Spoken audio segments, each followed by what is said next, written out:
Welcome. You are watching Line Screw 1.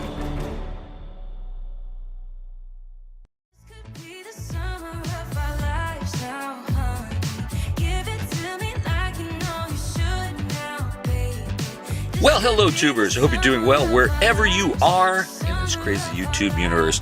You can tell my lungs sound a lot better. And I'm a lot more rested with this video. So, hey, I'm going to do something I haven't done in a long time, and that's review a hotel room. And I'll tell you where I was staying. And, of course, the only reason I'm doing this review is because, of course, I have moved locations because, you know, those unfriendlies, Carolyn's RV Life and her crazy cult followers. So, of course, I have moved locations. Now that I am safely in a new, undisclosed location, I can review the Tropicana Hotel.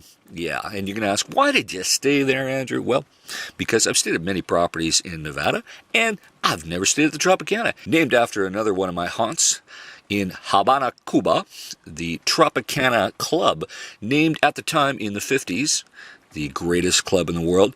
The Tropicana Hotel and Casino in Las Vegas is named after it. Has that same panache, that same kind of vibe, I guess. Even some of the decorations and motifs do pay homage to the Tropicana Club in Cuba.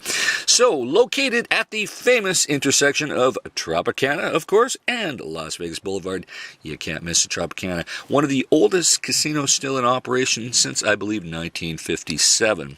So let's get to the room and the vibe and how much I enjoyed it and what I think they could do to improve things and what you may expect. I did stay in the Paradise Tower. It didn't feel like paradise, but it was nice.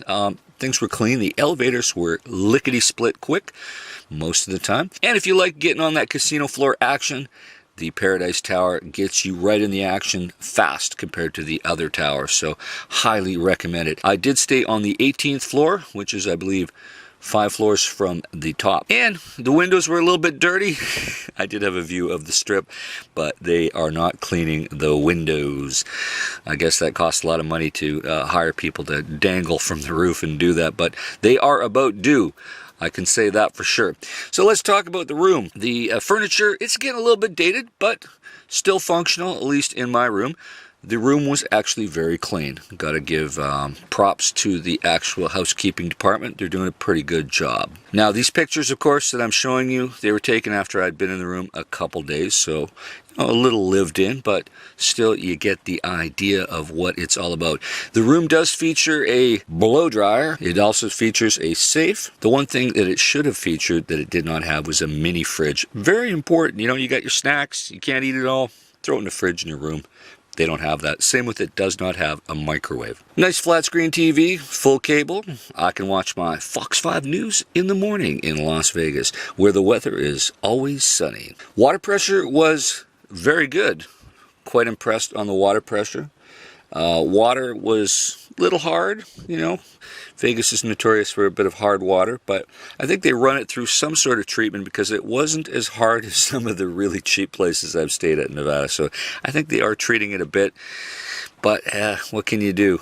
Hard to treat that much water for that many people to shower every morning, I imagine. As for quietness, well, the concrete construction was fairly reasonable in keeping the adjacent noise out of my room. I didn't really have much issue with that and rarely heard anybody else. Of course, the windows were the weak point. A lot of noise from the Strip, you know, emergency vehicles, that kind of stuff. It does happen. What can you do?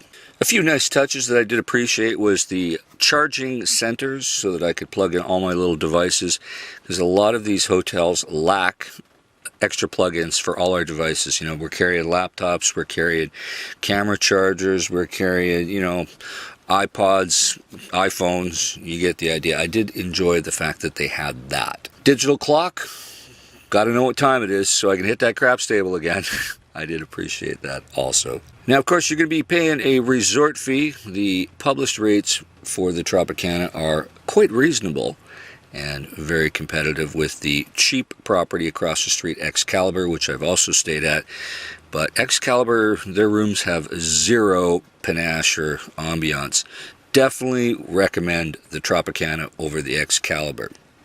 in terms of room feel and vibe, if you get what I'm saying. And part of my motivation for staying at the Tropicana is because it has been sold to Bally's, and who knows what the future is of this older property. So I wanted to experience it before things started changing.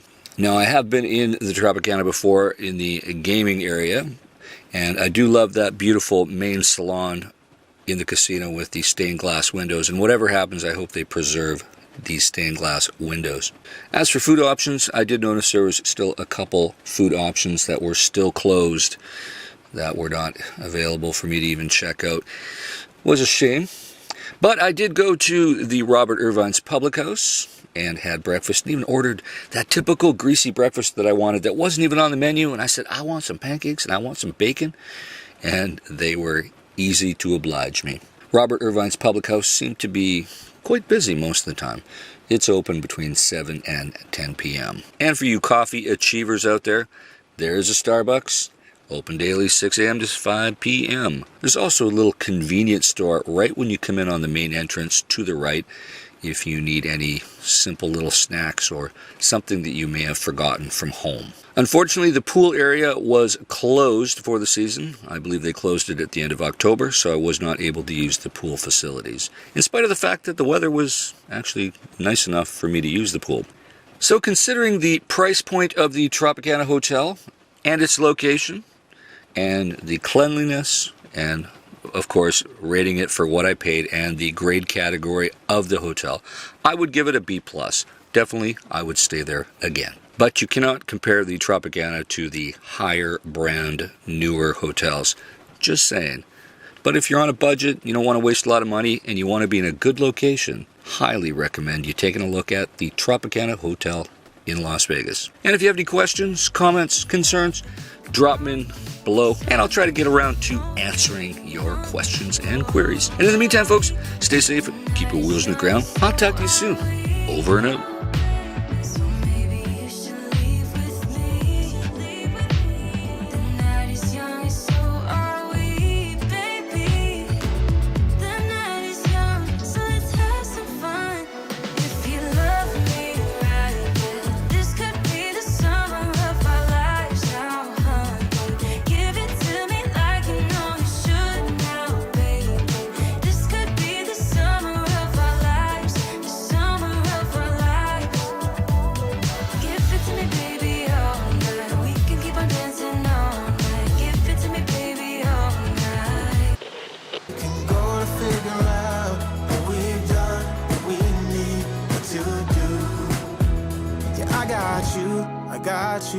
I got you.